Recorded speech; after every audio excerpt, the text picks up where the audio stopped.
Mappa is the problem. The Backrooms is a horror concept, characterised by endless liminal spaces, and it's one that I adore. I myself have written many pieces about the Backrooms, and I always love seeing other people's interpretations. Looking at liminal content is always something that gives me joy. However, there is one thing that bothers me about the Backrooms, and that's the extensive lore that has been created by the community.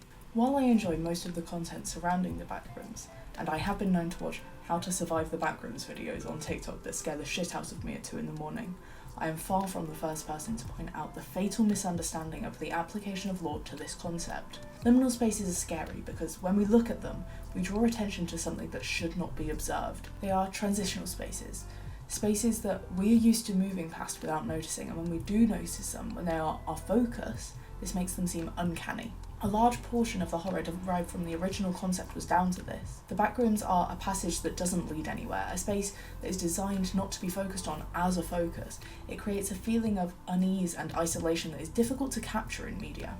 But when people latched onto this idea, a lot of them missed this point. Some people tried to increase the stakes by adding monsters, others categorised it into floors that had strict rules and danger levels. And while this was scary and fun and interesting, it downplayed this feeling of isolation and dread that the original image provoked. I never stopped enjoying the Backrooms, but it made me think a lot about the kind of things that I enjoy in media and how, in my opinion, lore can ruin the magic of a piece of media. I would like to look through this lens to analyse my absolute favourite game series of all time, Bendy and the Ink Machine, and Bendy and the Dark Revival, but the series as a whole doesn't really have a name, so that's what we're going with. I first played Bendy when I was in about year 9, and at the time, the 5th chapter hadn't come out yet. When I was younger, anything horror scared the absolute shit out of me, but I managed to make it all the way through to the end with my friend who was absolutely doing all of the work while I sat in the corner and cried. It undoubtedly had a massive effect on me, and it stuck in my mind for a good year or two after playing, but it wasn't until about 4 or 5 years later when I revisited the game that I really fell in love with it. At the time, I didn't know exactly why I loved it so much, just that it was obviously an absolutely incredible game. Now I realise exactly why, and that's because of the similarities it holds to the concept of the Backrooms with its liminal hallways, abandoned aesthetic, and general vagueness. The original Bendy is a game that holds a very special place in my heart, so I was absolutely ecstatic and absolutely terrified when I found out about the new game, Bendy and the Dark Revival.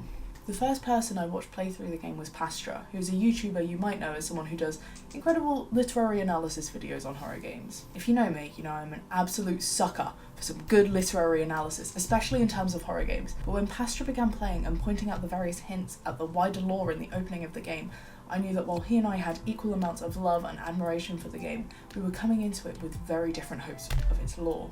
Now, everyone and their nan has watched a game theory on some game or other, including my younger self. But as I've grown, I've very much grown away from that perspective of horror, and I've began to form my own taste in terms of lore.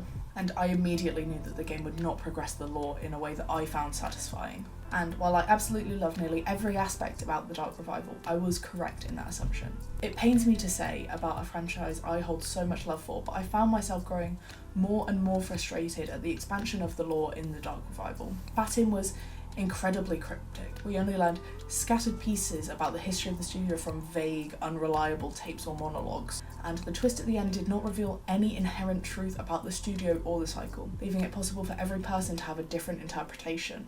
And I adored it. I had my own little theory that I swore by, but I found so much joy in listening to others tell theirs and picking apart each theory to try and find truth in it. It was absolutely perfect. It allowed those who wanted a simpler explanation to settle on their own. It didn't solidify it into any real life scenario unless the player chose for it to. It allowed me to create a narrative that I found incredibly satisfying. It allowed me to continue to view the cycle as a liminal space. It allowed me to tell my own story about Henry and about Joey Drew Studios. So, when the opening of the Dark Revival played, and it was made immediately clear that there was a real version of the studio, and that the cycle was its own progression, I was annoyed by the clarity it gave. It destroyed countless theories in one cutscene, and a lot of those were theories that I enjoyed a lot. It felt much more sci-fi and almost clinical, as even if the audience didn't know what it was, there was an actual answer about how the events of the first game were able to play out and how the ink machine worked. This was only furthered when it came to the Joey Drew official lore dump, trademarked, as even though Joey Drew is clearly an unreliable narrator, it provided a full story from one side of the rise and fall of Joey Drew Studios. Besides the fact that it was 10 minutes of exposition, it also took away the community's ability to create their own lore. Some things in the Bendy universe are facts now, and that means any theories have to work around these facts, rather than having total freedom. There is no way for a theory to imply that the cycle is real life, which was my personal favourite way to view the studio.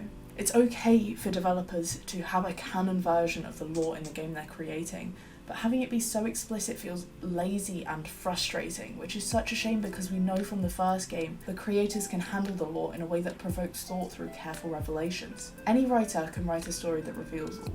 It takes a good writer to reveal the right amount to inspire thought, and unfortunately, Bendy and the Dark Revival misses this mark. On the other hand, there is a piece of media that I believe perfects the formula when it comes to revealing the lore, and that is Don't Hug Me, I'm Scared. dhmis is written in a way that not only provokes but encourages theories.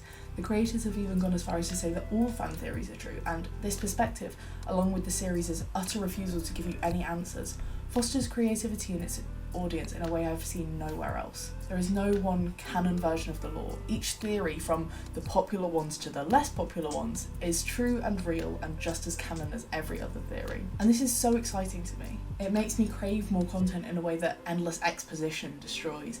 I want to watch and rewatch and fuel my own theories, but it also allows for the people who just want to see where the series goes, who want to stick around for the ride. Sometimes giving nothing is better than giving too much, and making a game or other piece of media involves walking that admittedly incredibly thin line. The loreification doesn't destroy my love for Bendy, far from it, but it is something that frustrates me in other games and shows too. And it's fine if it's something you enjoy. If the new lore introduced to Bendy inspires you, then power to you, but I think it doesn't foster creativity as much as other methods. If I keep seeing horror in this approached in this way, I'm out of here. This one really got away from me. Shout out to Pastra, who inspired me to make this video.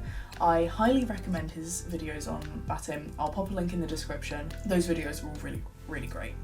I love him. Another shout out to the wonderful and amazing Leo Does Gaming, who has, for some reason, allowed himself to be roped along in my antics and is editing this video. Everyone say thanks, Leo, in the comments. I'll also put some of my favourite dhmis interpretations in the description if you fancy. Please subscribe so I can make some money for alcohol. Also, please comment your own Bendy and dhmis theories. I love all of them. I don't care if they perfectly fit the lore. Just give them to me, please. Okay, bye. Freddy is distracting me. That's perfect. I have been known to watch How to Survive the Backrooms videos on TikTok that scare the shit out of me at 2 in the morning. What the fuck was that? The loreification. Loreification. Why did I write that in the script? That's not a real word.